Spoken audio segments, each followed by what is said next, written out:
Сәлеметсіздер ме? Сіздермен бүгін тез, оңай, шоколадсыз дайындалатын браунидің рецептісімен бөлісемін. Каналыма тіркеліп, лайк басып, пікір қалдыруды ұмытпаңыз.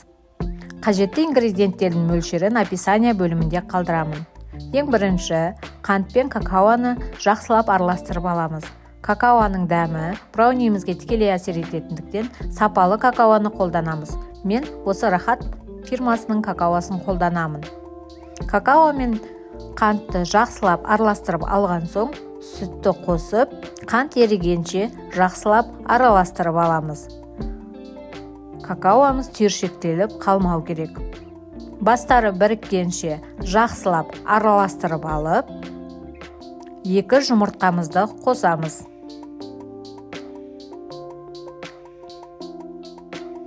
Жақсылап араластырып алып, разрыхлитель қосамыз.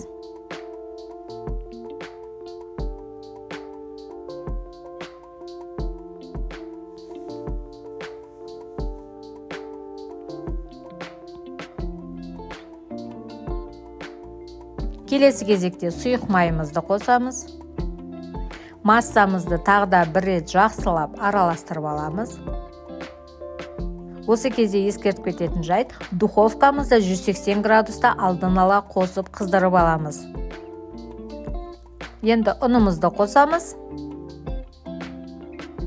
Массамыз біркелкі болғанға дейін жақсылап араластырып аламыз.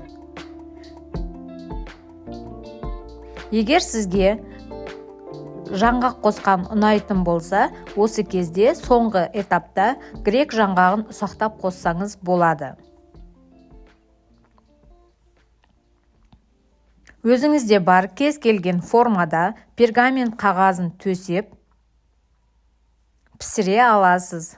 Алдын ала қызған 180 градустағы духовкаға салып 25-30 минут пісіреміз. Егер духовкаңыздың конвекция режимі болса, конвекциямен пісірген жақсы. Кез келген пісірген өніміміз көтеріліп жақсы шығады. Мен брауниді балмұздақпен және қатырылған малинамен әсемдеп ұсындым. Сіз де өз қалауыңызша әсемдеп ұсынсаңыз болады. Жасап көріңіздер, пікір қалдырыңыздар, ас болсын.